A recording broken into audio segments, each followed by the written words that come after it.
I'm running for president of the United States to lead this country in a new direction and to seize this moment's promise. Instead of being distracted from the most pressing threats that we face, I want to overcome them.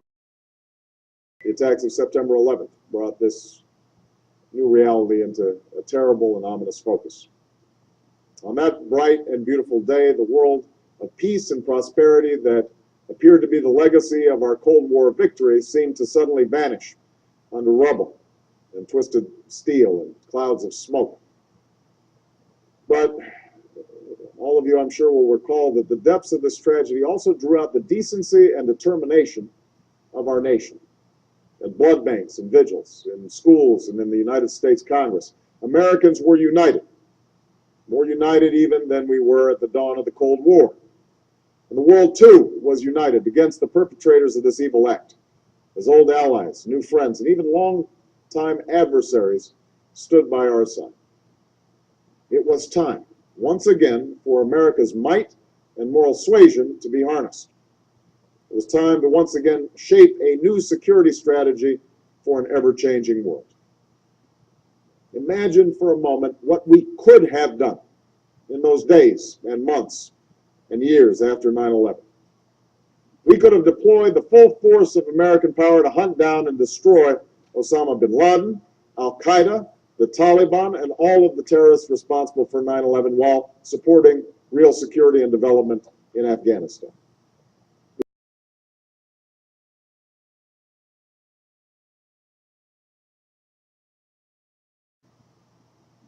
What we need to stand up and say is not only did they attack the U.S.'s liberty, they did 9/11. They did it. I have had long conversations over the past 2 weeks with contacts at the Army War College, at the headquarters Marine Corps, and I've made it absolutely clear in both cases that it is 100% certain that 9/11 was a Mossad operation, period. First, the disbelief, and what I showed them immediately afterwards is an interview with a demolitions expert named Danny Jowenko, and it shows the third building at the World Trade Center going down. And they look at that, and I said, now you understand that if one of the buildings was wired for demolition, all of them were wired for demolition. And that's it. That's the tipping point. Getting into arguments about who was flying what and where they were and whether there was nanothermite, those things are true, but they're incidental. The thing that's necessary is to tell people 3 buildings went down, the third was not hit by a plane, it was wired for controlled demolition, therefore all of them were wired for controlled demolition. And at that point, the reaction is rage. First disbelief and then rage. 9/11 has led directly to 60,000 Americans dead and wounded. God knows how many hundreds of thousands of people in other countries that we've killed or wounded or made homeless. This is an open wound. And what Americans need to understand is they did it. They did it. And if they do understand that, Israel's going to disappear. Israel will flat-ass disappear from this earth. One of the terrible ironies of the Iraq War is that President Bush used the threat of nuclear terrorism to invade a country that had no active nuclear program.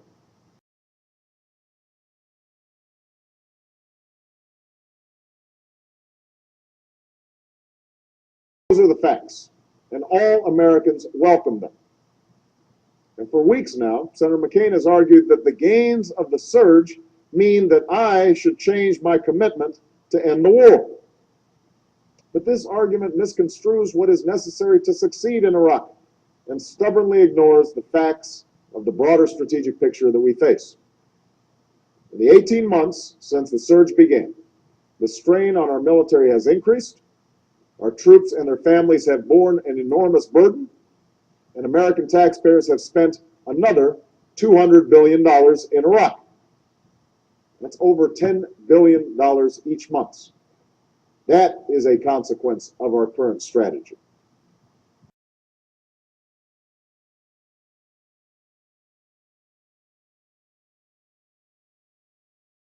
Leaving Iraq and Afghanistan? We're not leaving. You think he's gone? He's not gone. So first, in Iraq, yeah, Panetta says that we might have made, quote, progress, and that his view is that the Iraqi government finally has said yes to us staying longer in Iraq.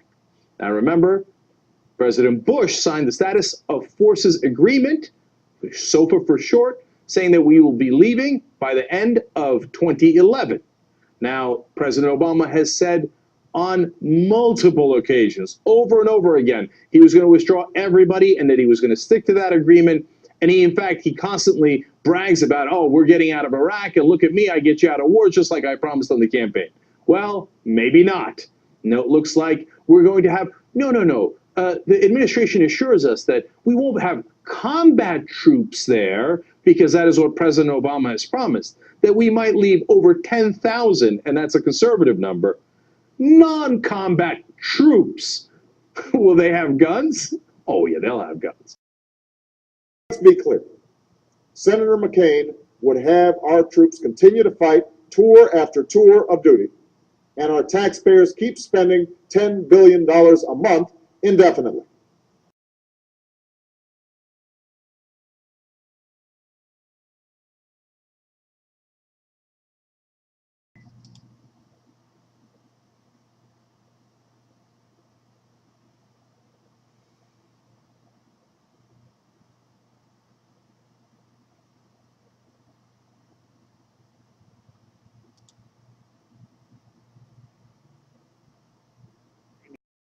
My name is John Michael Turner. I currently reside in Burlington, Vermont. I served with Kilo Company, 3rd Battalion, 8th Marines as an automatic machine gunner. There's a term, once a Marine, always a Marine, but there's also the term, eat the apple, F the core. I don't work for you no more. That was John Michael Turner stripping his medals and ribbons from his chest and throwing them into the audience to the applause of attendees at Winter Soldier. Turner then went on to describe some of his time in Iraq. On April 18th, 2006, I had my first confirmed kill. This man was innocent. I don't know his name. I called him the Fat Man. He was walking back to his house, and I shot him in front of his friend and his father. The first round didn't kill him after I had hit him up here in his neck area. And afterwards, he started screaming and looked right into my eyes. So I looked at my friend who I was on post with, and I said, well, I can't let that happen. So I took another shot and took him out. He was then carried away by the rest of his family. It took 7 people to carry his body away. We were all congratulated after we had our first kills, and that happened to have been mine. My company commander personally congratulated me, as he did everyone else in our company.